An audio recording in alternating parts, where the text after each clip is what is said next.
Buongiorno, good morning. Hola a todos. I'm watching I was just watching a video, and looks like I just saw the missing third point that I needed to finally make a video on this topic. Um, and I'm going to link this video that I'm watching. It's about robotics and robotic technology, the progress it's making. Yeah, and I've seen these a lot. You guys probably have too. They're really fascinating. They're making these robots that can jump and leap and do all sorts of things, right? But I just saw something that was the that proves to me that I'm right basically about my argument. Um, and now I'm finally ready to make this video. I've often had this discussion with people. Mainly, somebody comes to mind that I always talk with on Facebook about whether the gun or weapons are the reason or the culprit of crime in society, wars. Well, most people don't make the same analogy regarding weapons and war, but it is often questioned, and debated whether the very existence of easy availability of guns in society are the reason for so much killing and crime. And uh, the analogy of weapons being responsible for wars is basically the same, but nobody really makes that one too much. And I've always argued that yes, um, that the very existence of this invention is what creates so much killing and war and so forth. Except that I've of course run into a bunch of people and a lot of ideas um, that that sustain that the problem is human nature, that there will always be people that want to kill somebody, others, and it's very difficult because a generalized belief in a society that's pulling away from psychology gradually more each day. And I don't want to get into that. There's reasons why that is happening, but um, it's become more of a ideological discussion rather than a discussion to do with human nature and psychology, which is what it should be. And so I'm going to explain very simply why I'm right about this. But first, I want to present the environment of human thinking, or what happens when we say things such as um, guns are guns, when we question are guns responsible for crime and killing in society. Um, what happens in our brains and in the collective thinking of this towards this argument are comes from two areas. One is established beliefs, things that we have learned throughout our lives that people say and affirm as fact, and ideology.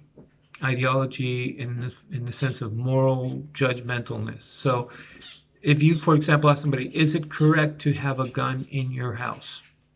For example, as a question or a point, what causes, or what produces rather, your thinking and your response is made up of two areas of the things that you more physically believe towards about the functioning and the use of guns in society, and the instrument itself and everything that are the ideas about sort of tangible ideas about, I don't know, a criminal enters your house, will more than likely want to kill you, for example. Or with a gun, you can quickly put it in your hand and defend yourself. Tangible ideas that are like all education passed among the people in society, or and come from the past, right?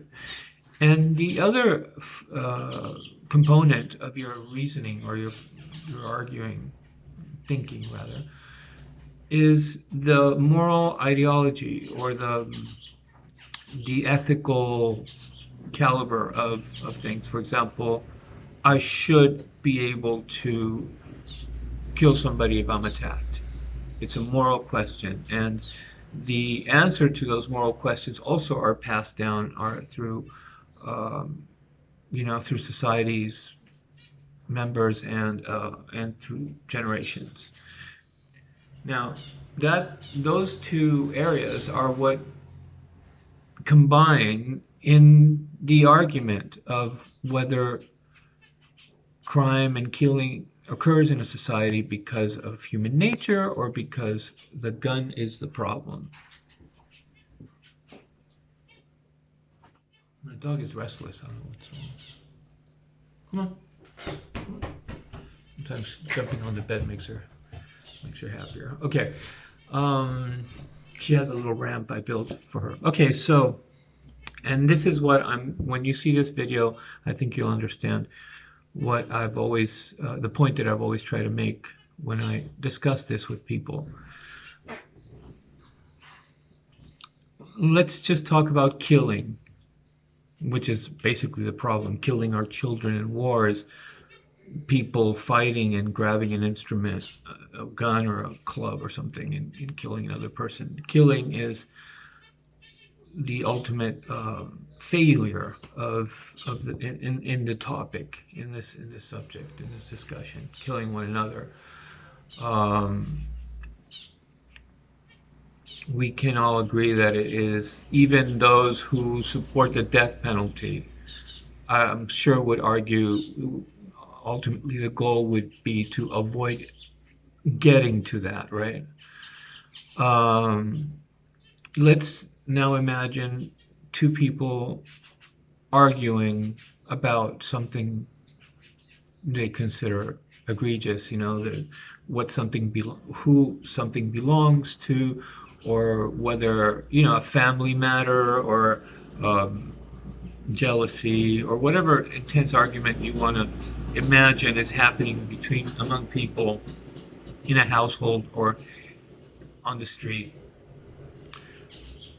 There is a probability of it resulting in a violent attack, a certain probability, a factor.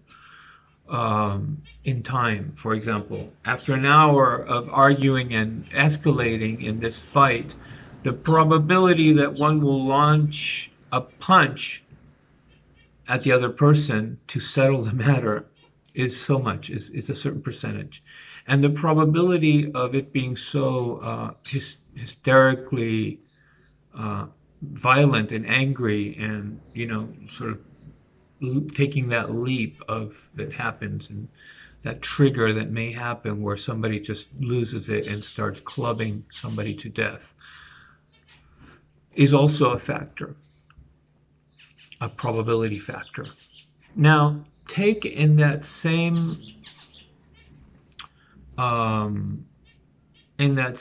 argument or situation in the household or the street, the availability of a gun or a knife, but we're talking about guns, right?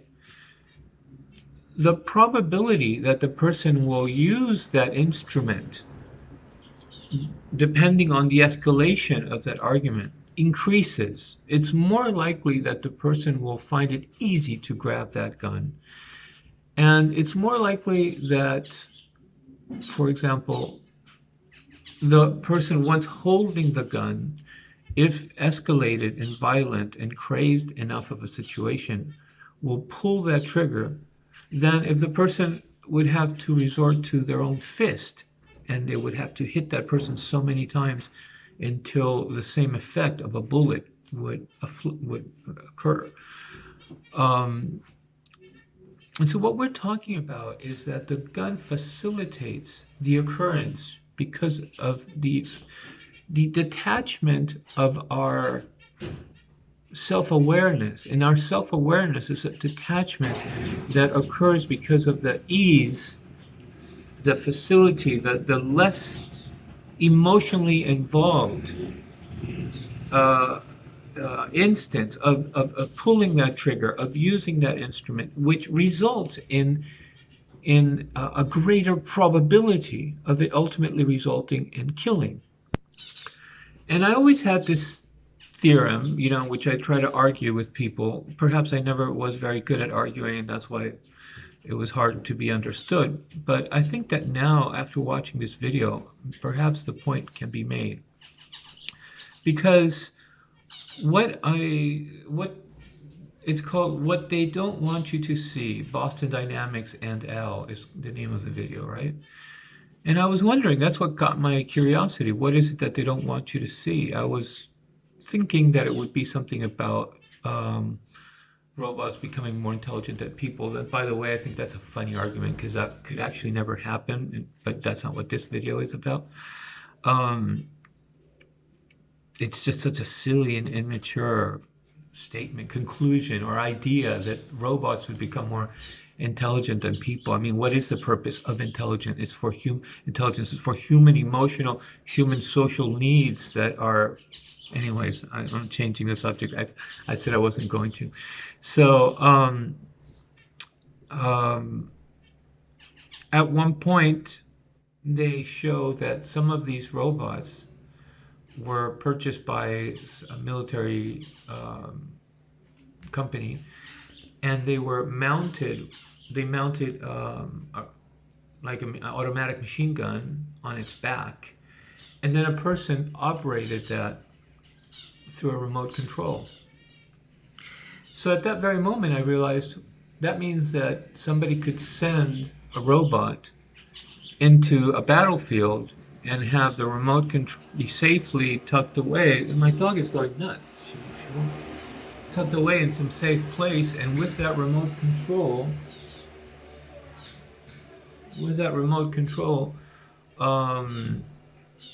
shoot to kill people. And how much easier would it be for somebody who's in a bunker to see a bunch of people through the lens of that robot and decide to just go ahead and use that trigger, than if the person is out in the field with the machine gun in their hands and watching, hearing the family, maybe somebody talk to the child that's also in the group of people, and decide and have. So basically, what I'm saying is that the very fact our instruments, our inventions, detach us from that which is the fullest and truest full extent of our existential condition, which involves a bunch of reasoning that happens very quickly through our hearing, through our sight, through our smell, through what we say and what we expect to hear back or be responded with, that creates the existential condition. And of course, this goes to Gaia's humanism, which explains why our inventions and sciences tend to veer off from the ultimate present truth of natural design. It always goes to the same. But in this case, it's just very specific. It's about whether the problem are the weapons themselves, the gun in society, the Second Amendment saying that you should have a gun under your bed. And is that not the actual culprit, and not what so many people have prevailed in establishing in society, which is that it's people are bad, we're some people born evil, and it's human nature, we're defected, we're the problem, and we will always kill and want to war. And well, the impulse may always be there, just like the people to fight, to become even violent, to be hostile and argue, want to win and discuss or not accept something, yes. Just like the two people would want to fight, and but the problem is not the actual violence, and this is where we're very mistaken in Western society, especially with a lot of these individualism, freedom of self-expression, whatever ideologies it came from the whatever 60s, 70s, or whatever all that started, causing all these new ideas that we think are about civil freedom and causing an extreme detachment from social dynamics, emotional social dynamics and needs and expectations in a social common plane, and making us like these individual capricious people that demand that, that their, isolated importance is above anything that concerns society, but anyways, that's not what I wanted to talk about either. Um, has established that, and then this idea that we're defective, that there's always going to be evil, or human beings are bad, or whatever, also is very ancient. It comes from established ideas that were put down by, the first religions, um, and no, we're not going to change our need to. Sometimes we need to be violent. We need to pull our child out of a burning building, and get whatever gets in our way out of the way. Um, but what we should actually care much more about and be more careful and really focus on are these static, lifeless, inert inventions of mankind, of humankind. How ineffective our governing systems are, our ideologies, how unknowledgeable of true social dynamics they are. Our guns, our cars. Is a car all of a sudden going to be too quiet and be running people and animals over all the time because it's electric? We don't seem to prioritize the failure of our cold, logical, analytical thinking. We just put this stuff down, we put guns down, we invent it, and then we kind of say we're going to use this because it just never occurs to us that our logical ingenuity, our great, our high intelligence that it makes us so different to animals, is actually totally not in sync with what ultimately is healthiest for us. We invent things, we create systems of government, chemicals, ideologies, engineering, and we invent all this wonderful stuff, these products of our intelligence, but by nature, they're not really caring about how well those fruits of our intelligence treat us, and if and end up harming us, and totally going off sync and deharmonizing from what is truest and healthiest to us ultimately, uh, which is that which is based on our natural evolved design. Okay, so basically I completed my theorem why I believe the problem is the production of weapons. The production of guns is actually the problem that we have. It is not our nature. So, anyways, I hope you enjoyed this. So long.